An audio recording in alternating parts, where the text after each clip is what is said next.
l'heure du chrono CAC, l'un des meilleurs moments de cette émission puisque nous retrouvons Antoine Quesada, formateur et coach. Antoine Quesada, bonjour. Bonjour Fabienne. Alors ça me fait plaisir parce que ce CAC 40, il atteint des envolées. Hein. On est 6164 points 50 quand je regarde. On a atteint un plus haut de 2007. Absolument. C'est formidable, c'est une période presque euphorique. Incroyable dans ce contexte sanitaire catastrophique. Incroyable, effectivement, mais bon, quand on est soutenu comme on l'est par les banques centrales, on peut s'attendre à ce qu'effectivement le marché n'ait pas peur d'y aller. Donc là, on vient d'ouvrir, on a même ouvert légèrement au-dessus de la clôture d'hier, donc on a encore fait de quelques points un plus haut par rapport à hier, qui lui-même dépassait de 3 points les plus hauts de 2007, comme vous venez de dire. Bon, donc voilà, là on est à 6171 points, à plus 0,10%. Alors pour aujourd'hui, donc on est sur cette zone de résistance, parce que bon, il ne faut pas se leurrer. Bon, là vous avez le graphique que j'envoie régulièrement. On a bien rebondi depuis 2 semaines sur le gros support ascendant, et bon, moi j'y vois un potentiel encore un petit peu plus important.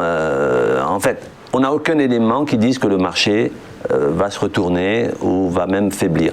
Mais comme je viens de le dire, quand on est très soutenu, et les banques centrales ont quand même un pouvoir de conviction assez fort pour les investisseurs, il est normal, entre guillemets, que le marché continue sa progression. Alors aucun signal de baisse, même en intraday, si ce n'est qu'effectivement cette résistance fait que pour aujourd'hui, si on devait continuer à monter, je ne pense pas qu'on irait très loin non plus. Moi je vois les 6180 comme étant le maximum entre guillemets à très court terme, c'est soit en intraday ou même dans les jours qui viennent, parce que bon, ça monte, mais à un moment donné... Les heures ne montent pas jusqu'au ciel. Non, et puis il faudrait que ça retrace. Vous savez que pour reprendre le train en marche, il faut que le train s'arrête un petit peu.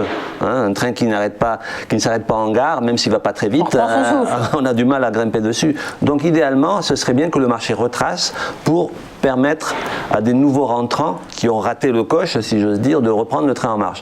Mais ça me paraît en tout cas peu probable, ça me paraît peu probable que le train, comme je vous l'ai dit, continue à très court terme. Il sera normal que ça retrace, et si ça venait à retracer, bon, il y a plein de petits supports de court terme qui feront l'affaire pour empêcher une baisse conséquente.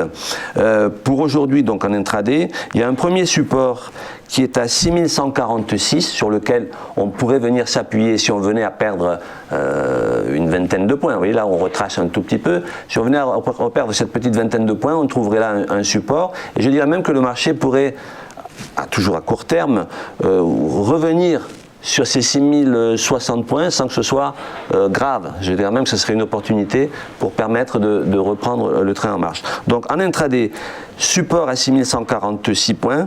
Si on le casse, bon, il y a une vingtaine de points à perdre. Un autre gros support, enfin toujours de court terme, à 6118. Et enfin un 6060, comme je viens de le dire, qui permettrait donc à des nouveaux rentrants de reprendre le train en marche. Donc rien de spécial pour aujourd'hui. Je pense qu'il ne va pas y avoir énormément de fluctuations. On est sur la grosse résistance. Je ne pense pas qu'on va la casser aujourd'hui. Et le potentiel de hausse donc limité en intraday. Sinon, à plus long terme, bon, les 6302 que j'avais matérialisés, 6300, sont toujours d'actualité à moyen terme. Merci beaucoup Antoine Quesada. Et puis vous parlez beaucoup de trains, c'est très intéressant. Je vous rappelle que les déplacements interrégionaux sont interdits, plus de 10 km, ne prenez pas le train, pas trop loin. Et on a besoin de vous en plus. Donc merci d'être avec nous et de partir pas trop loin. Dans un instant, on passe à la séquence des Market Movers. On va retrouver Vincent Gade. D'abord une petite page de publicité.